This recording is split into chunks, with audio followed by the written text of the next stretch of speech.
things slow down. In the last quarter century, economic growth in the United States has slowed.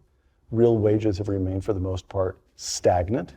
Moore's law, that computing power per dollar would effectively double every 18 months, hasn't applied for years. Instead, we've got a kind of parody of Moore's law, Eroom's law, which is Moore spelled backwards, that the price of a new biotech drug doubles every 7 years.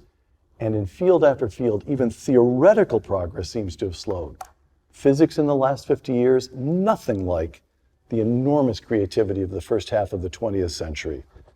From Einstein's general relativity in 1916 to putting a man on the moon in 1969, just over half a century. The last time we put a man on the moon, half a century ago. Peter Thiel, we were promised flying cars, and all we got was 140 characters.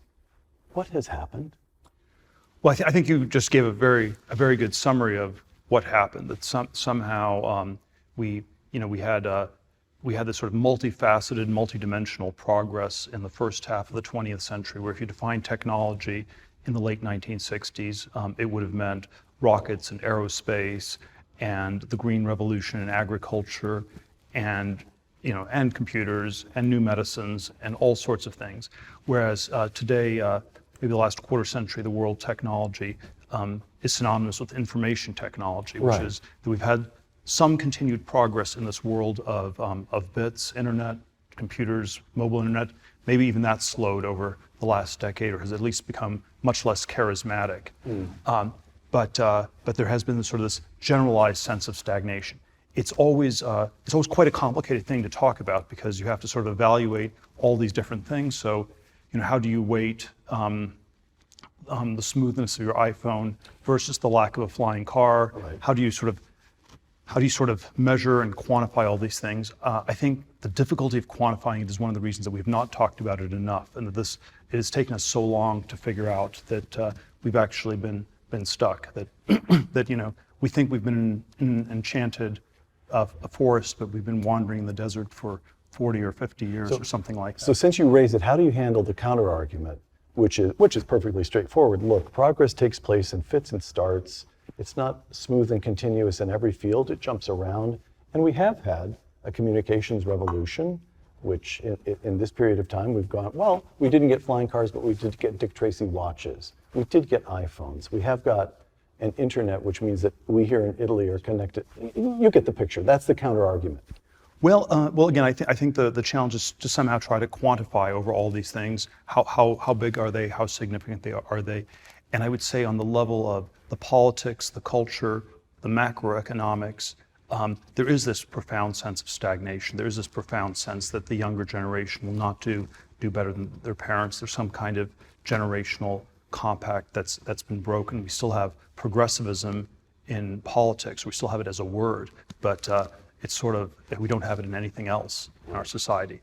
And then I think even, I think the computer internet revolution was the one big exception, and it is striking how uncharismatic that has become over the last 6 or 7 years, where even in San Francisco or Silicon Valley, the felt sense is that most people are somehow being left behind. That it's not this utopian, inclusive future at all. Again, I'm quoting you. This is something you mentioned just the other day. There's a sense that science and tech are a trap that humanity is setting for itself. Well, there's always a question, why the slowdown has Right. happened, and I'm always hesitant to answer the why question, because these things are so overdetermined, and it can be things from sclerosis and overregulation in government to ways education institutions have deranged. It's possible that in certain areas it's just become harder to discover new things, where even if we build new particle colliders in physics, how many new particles are we finding? And so there's sort of a whole range of components to it. But if I had to anchor on a single narrative, the one that I've come to believe very strongly is that there's something about science and technology that is very dangerous, that feels somewhat like a trap, where so many of these technologies have sort of a very dark, violent, even apocalyptic dimension. The paradigmatic example are probably nuclear weapons, where progress didn't stop immediately after 1945, but it was some kind of a delayed quarter-century reaction where, say, in 1970, people woke up one day and realized, we can blow the whole world up, 20 times over. We're sending people to the moon to build these ICBMs to send the thermonuclear bombs to the Soviet Union even faster. And at some point, what's the point? And then I think what happened with nuclear technology is true of so many other areas. There's a question about AI. Is this a fundamentally dangerous apocalyptic technology? There's a left-wing version of this with climate change, but maybe you can generalize this to various other forms of environmental degradation. There is, polemically, I've often suggested, we should have a ticker tape parade for the scientists who invented the mRNA vaccine, which is sort of an impressive breakthrough in biotech. And I think we're uncomfortable giving them a ticker tape parade because immediately adjacent to the mRNA vaccine is, we're immediately reminded as we have that ticker tape parade, or if we were to have it, of the sort of gain of function research that was being conducted at the Wuhan lab, and which is sort of this Orwellian word maybe for a bioweapons program. And so all these things are deeply adjacent. So the notion is that every one of these technological and scientific advances that we used to be so thrilled about, every one of them is a double-edged sword. It's at least double-edged. Now, it doesn't mean we shouldn't be doing them. I'm still on the accelerationist camp. I'm still on the deregulation side. I still think it's a catastrophe that these things have slowed down. But it's not simply a failure. It's also what people have done because the alternatives were quite dangerous and quite frightening.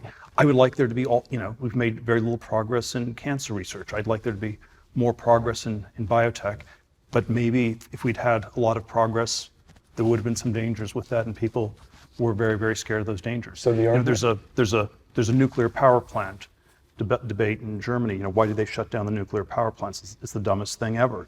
But so many of these nuclear power plants, are dual use.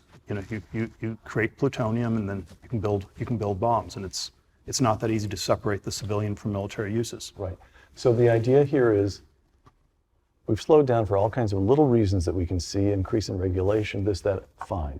But there's a deep reason, almost at the level of the reptile brain, something so deep that we don't often talk about it and aren't often perhaps even conscious of it. Tech and science is frightening. So we're just as happy to have it slow down. If you look at, I used to, as a teenager, I used to love science fiction. I haven't read much science fiction in decades because it's all just dystopian and depressing. Yeah. And maybe that's some reflection of our culture, but maybe it is also telling us something about the logic of science and technology, that so many of the paths to the future are extremely dangerous. Right. If you had a warp drive like they have in Star Trek, could you send weapons at warp speed and then they would hit you faster than the speed of light, and you wouldn't even see them before they hit you. And so there are all these sort of plot holes in the original Star Trek universe that over time people figured out.